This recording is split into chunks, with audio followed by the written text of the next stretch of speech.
नमस्कार, आप देख रहे हैं एचआर न्यूज। कल हमने आपको रैली की खबर दिखाई थी जो भाजपा की ओर से आयोजित की गई थी और उसके संयोजक थे राव इंद्रजीत सिंह जो गुरुग्राम लोकसभा क्षेत्र से सांसद है। उन्होंने इस रैली के संयोजन थे और हमने आपसे दावा किया था कि हम इस रैली का विश्लेषण जरूर बताएंगे और इस रैली के मायने बताएंगे। आखिर इस रैली के क्या मायने हैं, तो उसका विश्लेषण करने के लिए हमारे साथ जो है एडवोकेट नरेश चौहान जी, जो राजनीति विश्लेषक है और लगातार एचआर न्यूज के कैमरे पे आप देखते रहे हैं। उनसे जरूर जानेंगे इस रैली के क्या मायने हैं और जिस तरीके से भारी बरसात के बीच राव समर्थकों ने रैली का उत्साह दिखाया वो बताता है कि रैली सफल थी। लेकिन विश्लेषण में क्या कुछ निकल के आता है, इस रैली के मायने क्या है, बिना समय गवाए सीधी बात करेंगे। चौहान साहब, रैली आपने देख ली, कल रैली हुई है, ताकत राव इंद्रजीत सिंह के बाद फिर दिखा दी है, भाजपा की ओर से आयोजित की गई थी। किस तरीके से देखते हैं, क्या हमारे दर्शक जो इंतजार कर रहे हैं इस रैली का क्या विश्लेषण है, किस तरीके से आप इस पूरी रैली को देखते हैं, बताएं जरा। मोहनलाल जी, ये अकेली भाजपा की पटौदी रैली नहीं थी। आपको पता है पूरे 10 के 10 लोकसभा क्षेत्रों में ये भारत गौरव और एक किस्म से प्राइम मिनिस्टर मोदी के 9 साल के कार्यकाल के लिए सिटिंग हर एक मेंबर पार्लियामेंट की ड्यूटी लगाई है कि भाई वो अपने हलके में ये रैली करवाओ। सबसे पहले आपने देखा होगा अमित शाह सिरसा रैली में आए, तो वहां एक किस्म से दुग्गल की रैली नहीं थी। वहां सांसद तो सुनीता दुग्गल है, वहां पूरा चौटाला परिवार एक किस्म से, और गोपाल कांडा उसका भाई और निर्दलीय, मतलब एक किस्म से ये जिस तरह से 2019 की मैं आपको याद दिलाऊंगा कि जो नारा 75 पार का था, भारतीय जनता पार्टी को पता था कि हम शायद बहुमत भी ना लें। और ये मैं नहीं कह रहा,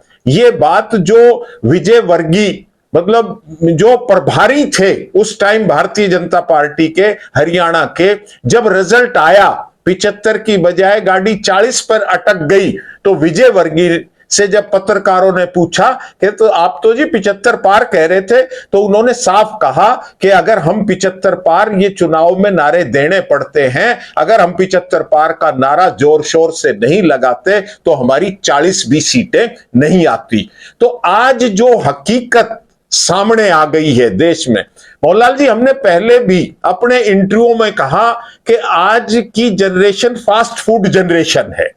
10 साल तक कोई सत्ता में रह जाए, बर्दाश्त उससे ज्यादा नहीं हो सकता, और वो 9 साल में ही, बल्कि 8 साल में ही वो कुल मुलाहट हमने देश में प्रदेश में देखी।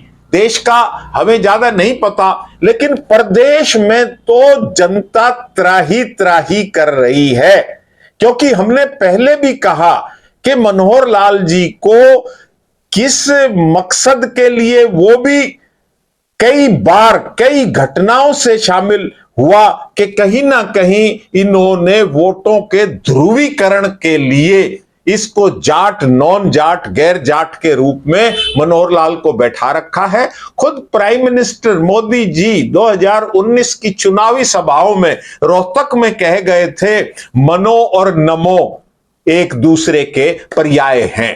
तो ये तो एक किस्म से खड़ाओं की तरह से, प्रधानमंत्री की खड़ाओं की तरह से मनोहर लाल जी शासन कर रहे हैं। इनका ब्यूरोक्रेसी पर विशेष रूप से कोई पकड़ ही नहीं है चीफ मिनिस्टर वाली, तो यहां तो त्राही त्राही ज्यादा है। हां, भारतीय जनता पार्टी देश भर में राज कर रही है, यहां राज कर रही है, और अमित शाह जैसे चाणक्य हैं उनके पास, तो इनका जो इवेंट मैनेजमेंट है और पैसा भी है, पावर भी है, इन्वेस्टिगेटिंग एजेंसियां भी हैं, तो ये शाम दाम दंड भेद वो सारी चीजें करके इनको इंटरनल अपनी असेसमेंट का भी पता है। तो जब इन्होंने हरियाणा की 10 सीटों को बड़े जोर शोर से प्रचार करते हुए, और आपने विशेष ध्यान नहीं दिया पटौदी वाली उसमें, जैसे मैंने सिरसा रैली की बताई, ऐसे ही मतलब राव नरबीर सिंह जैसे आदमियों को स्टेज पर बुलाना पड़ा ताकि कहीं ना कहीं, और इस रैली में भी राव इंद्रजीत सिंह ने अपने तेवर बरकरार रखे, जो पिछले 4 साल से निरंतर ये प्रदेश सरकार को घेरने में लगे हुए हैं, विशेष रूप से मुख्यमंत्री को। और रैली से 1-2 दिन पहले आरती राव का भी बयान सबने सुना और वो देखा कि भाई किस तरह से उन्होंने ललकार कर एक बात कही कि भाई चीफ मिनिस्टर परिवर्तन ऐसे नहीं होता, हमें शक्ति प्रदर्शन करना पड़ेगा। आपने शक्ति प्रदर्शन की एक बात की है। मेरा पहला सवाल ये है कि जो 9 की 9 जगह, या कहें कि पूरे देश भर के अंदर इस तरीके की रैली का आयोजन किया जा रहा है, अन्य राज्यों में भी किया जा रहा है भाजपा की ओर से, लेकिन जिस तरीके का सर्वे आ रहा है कि 2024 में आरएसएस भी मानने लग गया कि हम मोदी के भरोसे नहीं रह सकते, क्योंकि पिछले 2 चुनाव में आपने देखा, बोला मेरा वोट जो मिलेगा वो मोदी को मिलेगा, आपका जो वोट होगा वो मोदी को होगा। इस बार वो चीज कहीं नजर नहीं आ रही। इस बार जो है तमाम जो नेता है उनको कहीं ना कहीं हाईलाइट करके उन छत्रपों के जरिए वोट जो हासिल करने की तैयारी भाजपा कर रही है। क्या लगता है उसमें कामयाबी मिल पाएगी, या मोदी का कहीं और बिल्कुल वाकई कम हो रहा है, या भाजपा मान चुकी है अंदर खाते कि जनता नाराज है, चाहे आपका महंगाई का मुद्दा हो, बेरोजगारी का मुद्दा हो, जॉब का मुद्दा हो, तमाम जो जितने भी मुद्दे कहें, हर मुद्दे पे लोगों का रोजगार नहीं है, तो क्या लगता है वो तमाम गुस्सा कहीं ना कहीं शांत करने के लिए इस तरीके की रैली का आयोजन है? देखो, जहां तक छत्रपों की आप बात कर रहे हो कि छत्रपों की, तो जो हमारे पास एक किस्म से रिपोर्ट है कि कम से कम 7 सीटें हरियाणा की लोकसभा की बदली जाएंगी, जिसमें गुड़गांव की सीट भी शामिल है।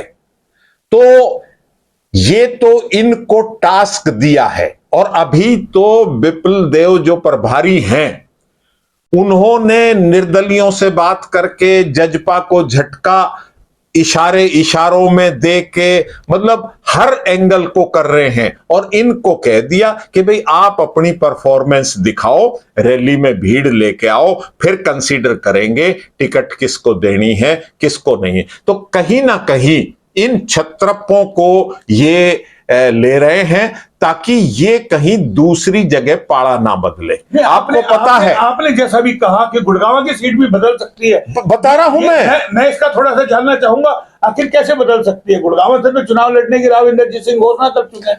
राव इंद्रजीत सिंह घोषणा कर चुके हैं, लेकिन राव इंद्रजीत सिंह बहुत ही एक किस्म से सीनियर मोस्ट हरियाणा के, और विशेष रूप से दक्षिणी हरियाणा के। आपको 1952 में मैं ले चलता हूं। इनके पिताश्री राव बीरेंद्र सिंह 1952 से लेके और 1996 तक उनका डंका बजा, यानी उन्होंने एक किस्म से 44 साल तक एक किस्म से राजनीति करी, बड़ी डंके की चोट। उससे बड़ी राजनीति और किसी ने नहीं करी। उनको 52 में जिस आदमी ने हराया राव अभय सिंह को, उनका भी दौर 1952 से लेके और 1971-72 तक सिमट कर रह गया था। उसके बाद आपको याद दिलाएं, कर्नल राम सिंह 1977 से लेके आप कह सकते हो कि 2000 तक उनका भी 25 साल से कम में एक किस्म से कार्यकाल पूरा हुआ। कप्तान अजय सिंह यादव का ले लो आप, 1989 से लेके और 2014 तक एक किस्म से एक छत्र जिसको कहते हैं कि उसने भी अपना डंका बजाया। लेकिन राव इंद्रजीत सिंह 1977 से लेके 2024 तक कामयाब हैं।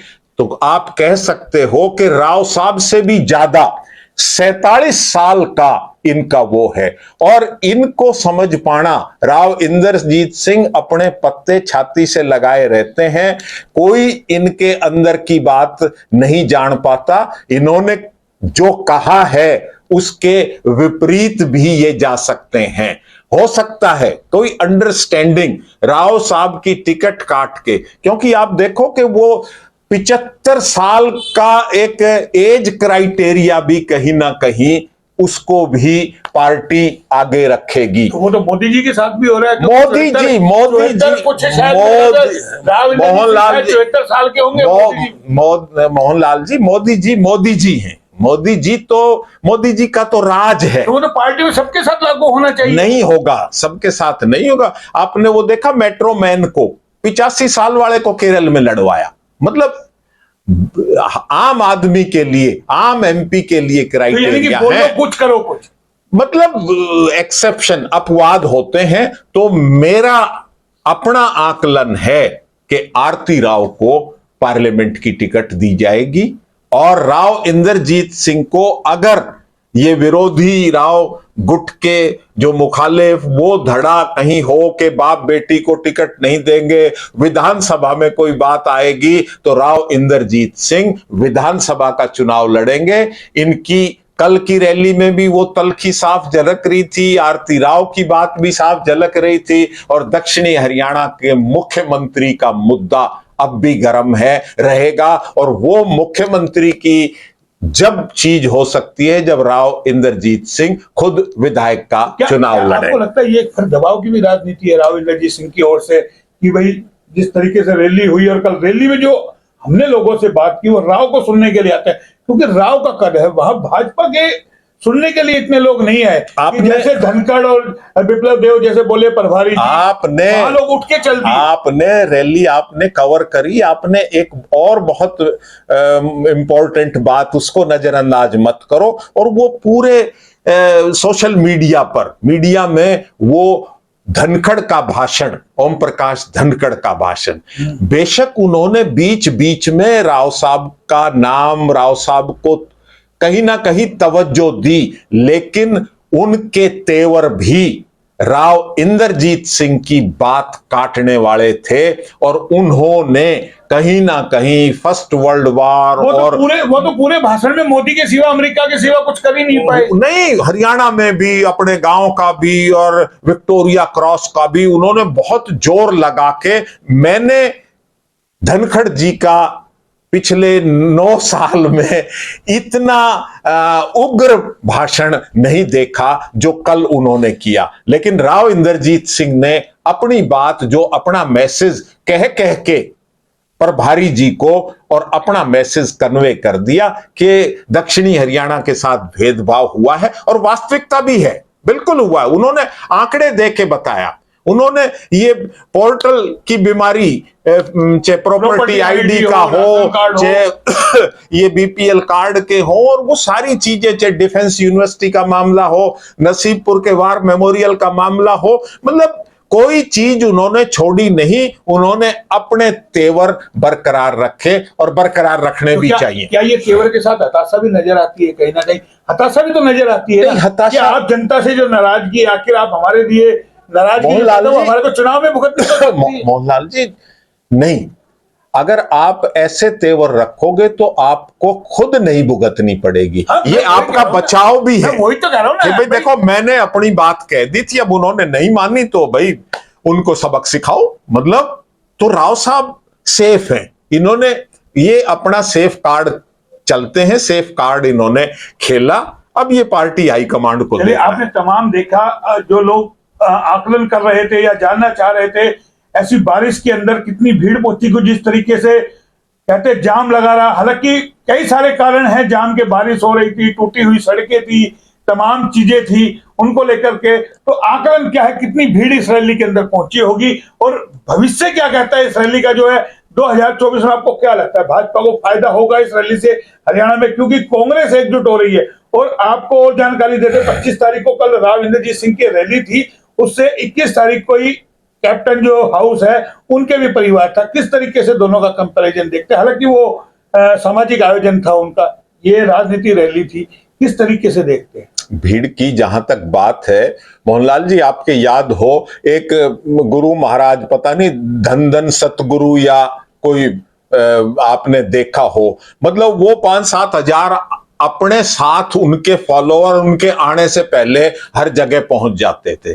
एक ऐसा दौर भी हमने देखा चौधरी ओम प्रकाश चौटाला का, मतलब 90 विधानसभा हलके हैं, 10 पार्लियामेंट की सीट है, तो 100 हलकों में 10-10 कैंडिडेट रहते थे टिकट के इच्छुक, और 10-10 गाड़ियां, कम से कम 1000 गाड़ियां, जहां भी चौटाला साहब का जलसा होता था वहां 1000 गाड़ियां, अब उनमें 5-5, 7-7 आदमी भर के चले जाओ तो उनके साथ 5-7 हजार आदमियों का काफिला चलता था। इन रैलियों में भी जो हरियाणा में हो रही हैं, अमित शाह जी की तो उससे बड़ी तो रैली कोई होगी नहीं, मतलब वो अखबारों में, मीडिया में जो आई थी कि भाई 15,000 वहां उन्होंने कुर्सियों का इंतजाम किया, कुर्सियां लगाई, 5-6 हजार पुलिसकर्मी, क्योंकि होम मिनिस्टर साहब आ रहे हैं और फिर राव इंद्रजीत सिंह भी मिनिस्टर हैं, मतलब तो भीड़ को पैमाना मत मानो। हां, ये बिल्कुल दुरुस्त है कि अच्छी खासी भीड़ थी विपरीत मौसम के बावजूद, क्योंकि आप आकलन उन फड़ों से लगाओ, अनाज मंडी के फड़ों में कितने, भीड़ तो जब होती है जब किसी खुले मैदान को आप भरो, जब पता चलता है कितनी भीड़ आई है। चलिए, मैंने एक सवाल और किया था, 4 दिन पहले एक आयोजन था, फिर रैली, किस तरीके से देखे दोनों का घर, क्योंकि कैप्टन अजय सिंह यादव भी लोकसभा का चुनाव लड़ेंगे, पिछला चुनाव भी वो लड़े थे कांग्रेस के टिकट पे। वो आपकी बात ठीक है, लेकिन आपने खुद ही बता दिया कि वो पारिवारिक, वो हाँ, सामाजिक तो देखते किस तरीके से ना, क्या वो, जिस तरीके क्योंकि से वो पारिवारिक, क्योंकि उन्होंने भी पूरे लोकसभा क्षेत्र में जो है आयोजन का न्योता दिया था, तमाम जगह से लोग उनके भी आए थे, काफी बड़ी तैयारियां उन्होंने की थी, लेकिन मैंने कहा सामाजिक ये राजनीति। हाँ, वो क्या लगता है आने वाले दिनों में कैप्टन की भी ऐसी कोई बड़ी रैली आपको नजर आ सकती है, क्योंकि कांग्रेस भी सक्रिय, कर्नाटक चुनाव के बाद जिस तरीके से कांग्रेस सक्रिय है, जिस तरीके से कहीं बीजेपी हताश है, उसमें कहीं ना कहीं इस जो डैमेज को कंट्रोल करने के लिए जो तैयारियां है, किस तरीके से, क्योंकि कांग्रेस इस वक्त उग्र है, अभी भारत जोड़ो यात्रा के बाद से कर्नाटक का, अभी मोहनलाल जी उग्र नहीं कह सकते आप कांग्रेस को। प्रभारी आया था दीपक जी, कल परसों ही तो आए हैं वो प्रभारी जी चंडीगढ़ में, वहां इन्होंने अपनी धड़ेबंदी साफ दिखा दी।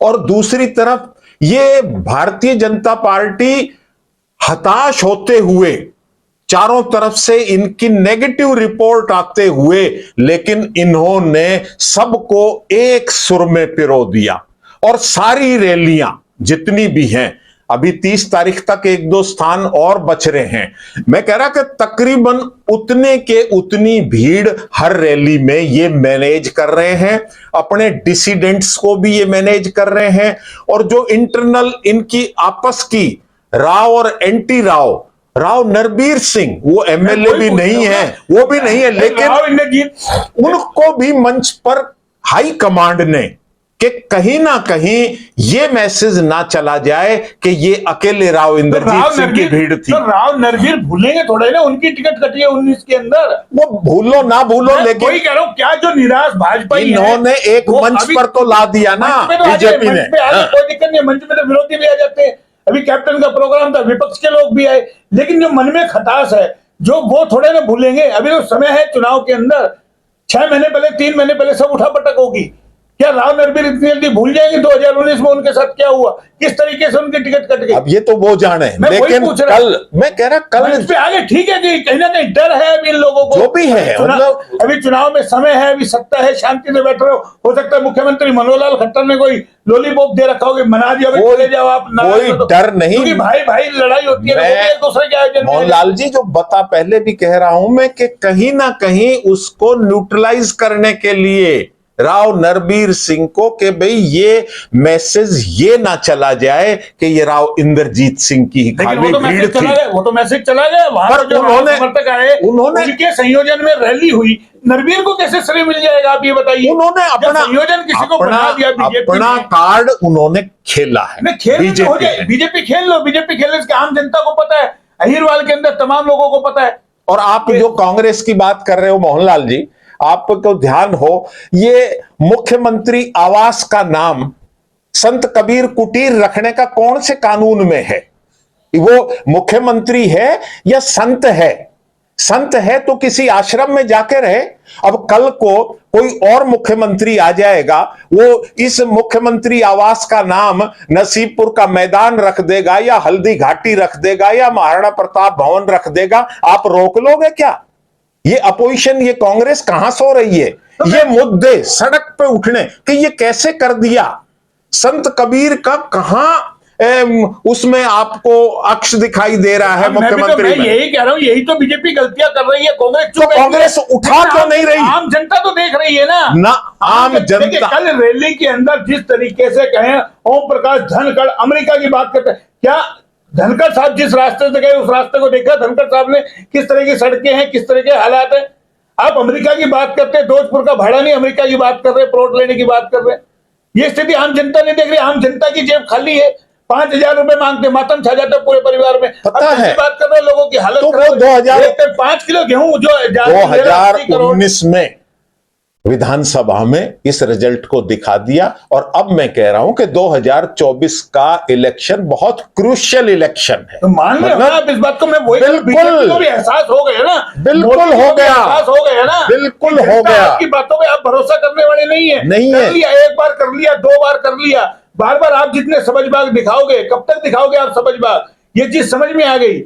और कांग्रेस ने भी अपना स्टैंड क्लियर किया है, कांग्रेस ने कर दिया, उन्होंने अपने आप को मुद्दों पे चुनाव लड़ेंगे। मोहनलाल जी, आपने मैं याद दिलाऊं आपको कि हमने बार बार कहा कि जब राहुल गांधी कह चुका अपनी पहली हार के बाद कि गांधी परिवार से बाहर का अध्यक्ष होगा और मैं अध्यक्ष नहीं रहना चाहता, बना दिया उन्होंने, खड़गे को बनाया ना, देर बहुत कर दी, कोई बात नहीं कर दी तो कोई। इसीलिए और अब भी ये राहुल गांधी है जो विड्रॉ कर रहा है अपने आप को, और बीजेपी अब बार बार उसको उकसा रही है, कांग्रेस को, राहुल को, कि भाई फिर तुम क्या लड़ोगे? कांग्रेस तो 44 सीट आ गई, अब बताओ इससे नीचे कहां जाएगी? लेकिन अपोजिशन की यूनिटी के लिए राहुल जो चाल चल रहा है उसका कहीं ना कहीं रिजल्ट, उसकी कहीं ना कहीं तपत भारतीय जनता पार्टी पर नजर आ रही है, बिल्कुल नजर आ रही है। पटना में इनकी मीटिंग हुई है तमाम विपक्ष, और आप कब तक उनको अंदर करेंगे? कब तक आप उनको डराएंगे ईडी का, सीबीआई का डर दिखा करके? भाई आम जनता तो देख रही है। मेन जब जनता हताश होती है, परेशान होती है, वो तो विपक्ष के तब तक ही लगाए देखती है, और आज देख रही है हालात और स्थिति। बस विपक्ष को अपने जो और भी काम है वो करने चाहिए, लेकिन हरियाणा की कांग्रेस मुख्यमंत्री बनने के, मुख्यमंत्री के ज्यादा ख्वाब ले रही है। और जो ये जनता की, ये हम और आप, मतलब मीडिया में विश्लेषण करने वाले और वो लोग आम जनता की प्रॉब्लम उठा रहे हैं, लेकिन इस पोर्टल व्यवस्था के खिलाफ सड़कों पर कांग्रेस या विपक्ष क्यों नहीं उतर रही? क्यों उतरे? खुद सत्ताधारी पार्टी की कल राव इंद्रजीत ने कहा तमाम चीजें, और विपक्ष उठा रहा है, लेकिन सुनने वाला कौन है? या तो एक दिन फैसला होता है कि आपके आईजी कॉलेज को जो है आत्मनिर्भर होना पड़ेगा, 3 दिन बाद आता है बोलो नहीं ग्रांट मिलेगी, तो मुख्यमंत्री जी का डिसीजन टिकता कहां है? आज एक बयान आता है, दूसरे दिन दूसरा बयान आ जाता है। ये तमाम चीजें आम जनता देख रही है, लेकिन उनको भुनाओगे तो सही है। आईडी पहचान पत्र के लिए भी मुख्यमंत्री का बयान आ गया कि हम उनको ठीक करेंगे जी, इतनी आईडी हमने बनाई है। तो सवाल ये है कि भाई विपक्ष कितने मुद्दों पर जाए? आम जनता हर मुद्दे पर विपक्ष का काम है, क्योंकि जाके देख लिया जनता। मोहनलाल पावर में नहीं आएगा, मैं वही कह रहा हूं, मैं पावर में नहीं आऊंगा, पावर में यही लोग आएंगे जो विपक्ष में हैं। इनको मुस्तैदी से 24 घंटे काम में लगे रहना चाहिए। जहां सरकार कर्नाटक में लगे तभी तो वो हाल है। कर्नाटक की हार ही तो बीजेपी नहीं बर्दाश्त करती। कौन सा आपका हनुमान डीके शिव कुमार कहां है हरियाणा का? कौन अंदर गया है जेल में? सब पेरोल पर हैं, मैं ऑन रिकॉर्ड कह रहा हूं। ये तो आप अपनी खाल बचा रहे हैं। तो जब ये सत्ता में आएंगे वो पैरोल पे हो जाएंगे, फिर क्या फायदा? क्या पता फिर इनकी सत्ता जाए कि नहीं। मैं जो बात कह रहा था कि राव इंद्रजीत सिंह इंडिपेंडेंट भी एमएलए जाएंगे। अब हरियाणा सरकार 3 पायों पे तिपाई है, निर्दलियों के सहारे, जजपा के सहारे और बीजेपी के सहारे। अगले चुनाव में 2024 में हो सकता है चौपाई या 5 पाई हो। किसी की 10 आएंगी, किसी की 12 आएंगी। वो कांग्रेस को रोकने के लिए वो भानुमति का कुनबा कि भाई कांग्रेस नहीं बढ़नी चाहिए, कोई भी बढ़ जाए। चलिए, अंत में हम ये जानना चाह रहे हैं, आप अगर 2024 के चुनाव में बीजेपी को और कांग्रेस को, या जो पूरा ये इकट्ठे हो रहे विपक्ष, बीजेपी को कितनी सीटें मिल सकती है मोदी जी की? नहीं, अभी तो देखो अंदाजा फिर भी नहीं, जिस तरीके के कह रहे दक्षिण का दरवाजा बंद हो गया, ये हो गया, तमाम जो अगर कहें गुजरात में क्या हाल है, हरियाणा में क्या हाल है, महाराष्ट्र में क्या हाल है, मध्य प्रदेश में क्या हाल है, क्योंकि 3 राज्यों के चुनाव भी है, राजस्थान, मध्य प्रदेश, छत्तीसगढ़, तो किस तरीके से आप देखते हैं माहौल क्या बनता हुआ? हरियाणा की तो 10 में से मैं कह रहा हूं ना, जैसे वो हम विजय वर्गीय उनके प्रभारी के ही बयान का वो आकलन करें, और जिस तरह से अब ये 10 की 10 देंगे, 10 की 10 देंगे, झोली में डालेंगे, मोदी के डालेंगे, तो उसी तरीके से 90 में से 40 आई, वो रेशो आप लगाओ तो 10 में से 3 या 4 सीट इनकी। अच्छा, विधानसभा का तो देखो अभी क्या माहौल बन रहा है हरियाणा में? जैसे बहुत बुरा माहौल, मैंने 75 पार की बात कर रही है, हम 80 लेकर के आएंगे। मैं बता तो रहा हूं कि बहुत बुरा माहौल है। अभी चौधरी बीरेंद्र सिंह भी बिखर रहा है, और भी बिखरेंगे, और जो ये 7 टिकटें कटेंगी ना, अभी आम आदमी पार्टी भी टकटकी लगाए देख रही है कि ये किधर जाएंगे। चलिए, अंत में जो कल रैली हुई उसको किस तरीके से, कम शब्दों में अगर समझे हमारे दर्शक, छोटा सा विश्लेषण कम शब्दों में। नहीं, कल राव का कद बढ़ गया, या बीजेपी का कद बढ़ गया, या बीजेपी को फायदा होगा, या राव ने अपने लिए जमीन एक बार राव इंद्रजीत सिंह ने अपनी जमीन मजबूत करी है कल की रैली से, ये हम नटशेल में बता दिया कि आरती राव के लिए आपको राजनीति जमीन तैयार करनी पड़ेगी, टिकट देनी पड़ेगी, क्योंकि उनको अपनी बेटी को स्थापित करना है। बिल्कुल देनी पड़ेगी। ये अगर आरती को टिकट मिल जाती है लोकसभा की, तो राव इंद्रजीत क्या करेंगे? बता तो रहा हूं मैं, निर्दलीय भी अगर पार्टी नहीं देगी, वो विधानसभा का चुनाव लड़ेंगे, और वो निर्दलीय भी जीतने की, यानी कि उनका सीधा सपना सीएम की कुर्सी पे बिल्कुल है, और होना भी चाहिए। जब ही उन्होंने खुल के दक्षिणी हरियाणा के साथ भेदभाव की, और आज से नहीं, मतलब 1857 से अपनी बात, और बड़े डंके की चोट और बड़े खुलासे के साथ, तथ्यों के साथ रखी। तो ये थे हमारे साथ नरेश चौहान जी, जिन्होंने पूरी रैली का विश्लेषण किया और सीधा इस रैली का तोड़ बता दिया कि राव ने कल फिर अपनी ताकत का एहसास करा दिया है। जैसा चौहान साहब ने बताया कि आने वाले लोकसभा चुनाव में 7 सीटों में फेरबदल हो सकता है, तो उसमें आरती राव को लोकसभा की टिकट दिलाने के लिए शायद ये तैयारियां हैं, और एक सीधा सपना है सीएम की कुर्सी का राव का। लेकिन वो कितना सफल होगा वो अभी देखना होगा, क्योंकि अब राजनीति माहौल गर्माता जा रहा है। कल 10 की 10 लोकसभा सीटों में जिस तरीके से भाजपा ने रैली की है, और आने वाले दिनों में और भी रैली होगी, और भी अब कांग्रेस भी अपनी तैयारियां करेंगी। तो देखना यह है कि लोकसभा और विधानसभाओं का क्या हाल होगा 2024 में। मैं चलते चलते एक और सवाल कर लेता हूं आपसे अंत में। लोग कयास लगा रहे हैं लोकसभा और हरियाणा का विधानसभा का चुनाव एक साथ हो जाए, क्या आपको ऐसी उम्मीद नजर आती है? ये तो अब उनका वार रूम डिसाइड करेगा कि हमें किस चीज में फायदा, क्योंकि उन्हें पता है कि विधानसभा में हरियाणा भारतीय जनता पार्टी की बहुत दुर्गति होने वाली है। चाहती है एक साथ चुनाव हो जाए, कह रहे ना। अब ये तो देखो, बीजेपी एक साथ हो जाए कि दिक्कत खत्म हो, कांग्रेस को नुकसान होगा एक चुनाव करवाने में। तो ये थे हमारे साथ चौहान साहब, जिन्होंने बता दिया अगर लोकसभा और विधानसभा के हरियाणा में एक साथ चुनाव होते हैं तो कांग्रेस को नुकसान होगा। किस तरीके से 2024 का चुनाव लड़ा जाएगा वो देखना होगा। फिलहाल इतना ही, फिर आते हैं किसी और खबर पे, तब तक के लिए नमस्कार।